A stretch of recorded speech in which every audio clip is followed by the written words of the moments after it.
Sejam bem-vindos, sejam bem-vindas. Eu sou Ronaldo Souza e você está no canal que criamos para apresentar e discutir temas relacionados à gestão de empresas, sempre dando um enfoque regional.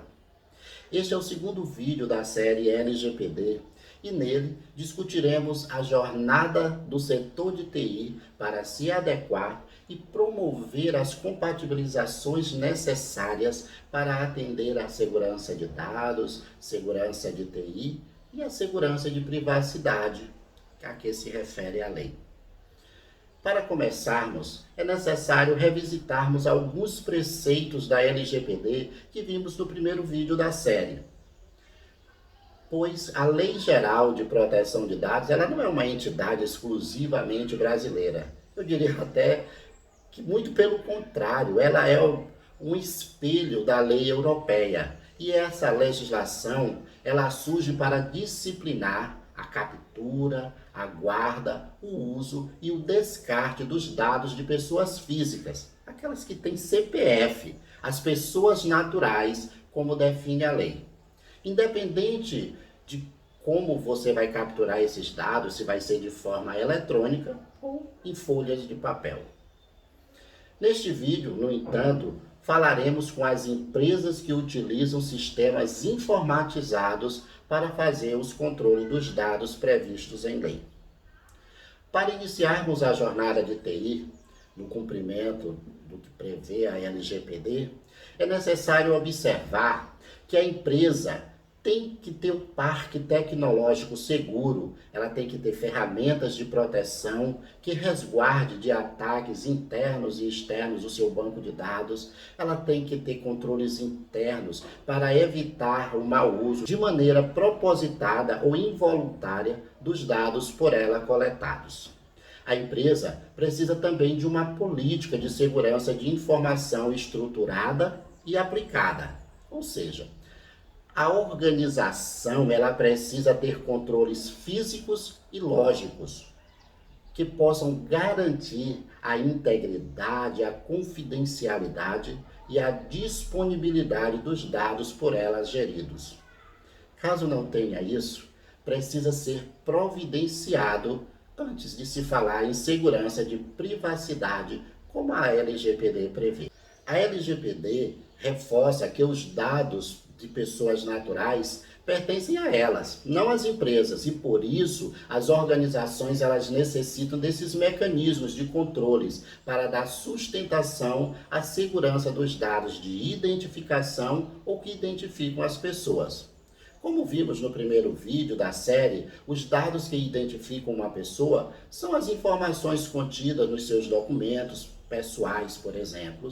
Já os dados que possam levar à identificação, como também exemplificamos no primeiro vídeo, podem ser compreendidos como o IP de um computador que ela utiliza ou a placa do carro dessa pessoa. São informações desse tipo. Eu espero ter conseguido fazer aí a distinção entre um dado e outro. Bem, tudo isso para poder evitar a exposição de dados sem a expressa autorização dos donos deles, que podem ser o seu cliente, que pode ser um fornecedor e seu funcionário, sempre quando configurados como pessoas naturais.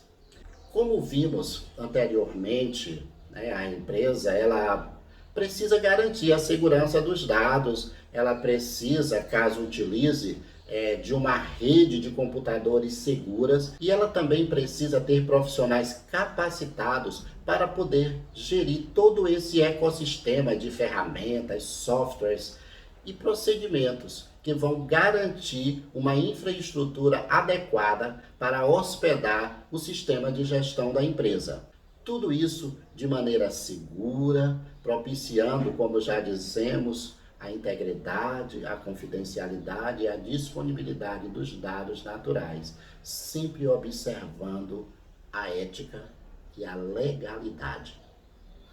Os gestores de RP, que como a gente já falou aí, que são os sistemas de gestão da empresa, eles precisam estar atentos aos controles que limitam a entrada em módulos do sistema que lidam com os dados cadastrais das pessoas naturais. E para isso eles precisam criar configurações que permitam os acessos apenas dos colaboradores que de fato precisam manipular esses dados.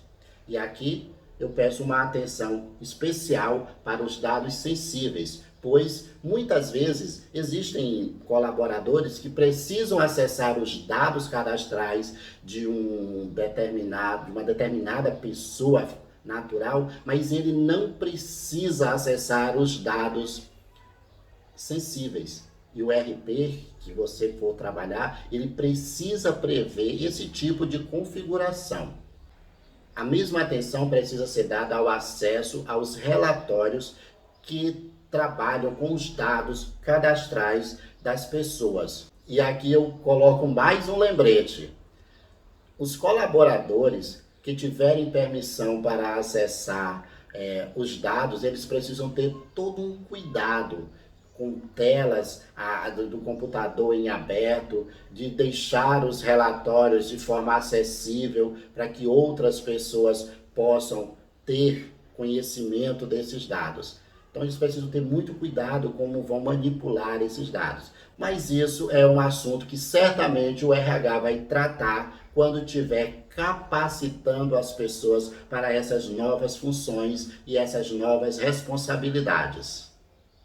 É necessário que o sistema de gestão da empresa ele disponibilize a guarda desses dados criptografados para, em caso de acesso indevido, não serem reconhecidos. E como já falado, que haja políticas e ferramentas e também uma cultura empresarial que garanta a segurança dos dados das pessoas físicas, pois todos os esforços de configurações e adequações do RP será inútil se os pré-requisitos e a gestão da segurança não estiverem todos alinhados de forma a garantirem a segurança dos dados.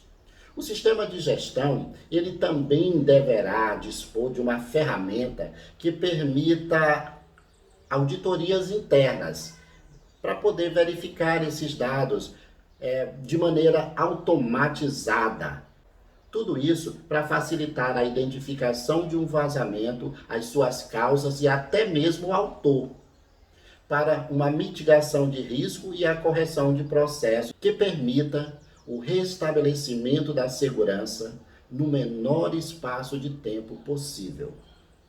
Ainda falando do RP, a lei prevê um descarte dos dados que não serão mais utilizados pela empresa.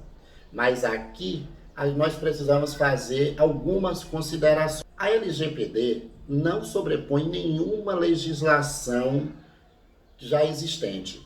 Então, as exigências legais dos dados de clientes ou fornecedores que tiverem realizado alguma transação fiscal com a empresa, e os dados dessas pessoas elas só poderão ser descartadas nos prazos observados nas leis que prevêem a coleta desses dados, bem como os dados das pessoas que foram contratadas como colaboradores da empresa.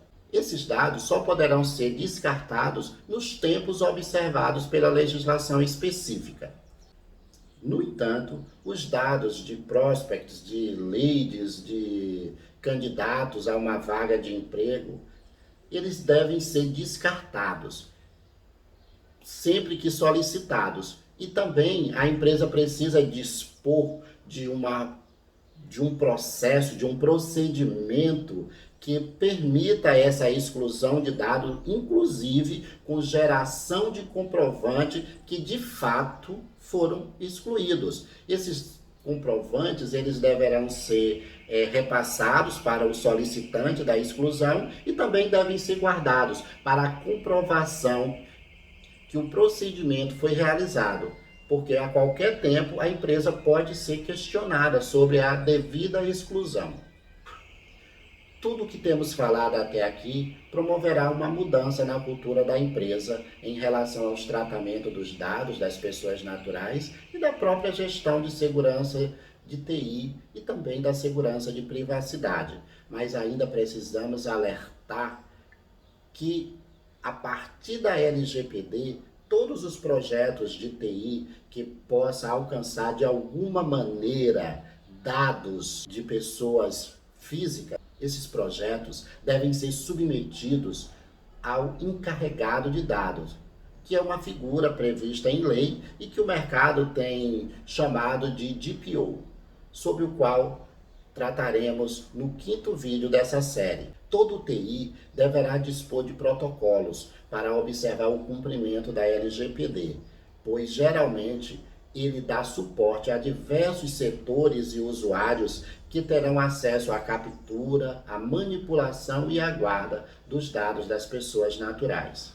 Para concluirmos, é muito importante que as empresas, como entidade, possam compreender e propiciar meios para que seus colaboradores também entendam que a LGPD é um marco regulatório do gerenciamento dos dados das pessoas pelas organizações, independente do seu tamanho, se ela usa ou não tecnologias para manipular esses dados, também independente da finalidade do negócio. Cumprir essas determinações legais, ela vai requerer uma mudança de cultura, como já falamos, alterações de processos e envolvimento de toda a empresa. O cumprimento da LGPD não é uma responsabilidade apenas de TI. Muitíssimo obrigado e até o próximo vídeo da série, onde trataremos da jornada do RH. Tchau!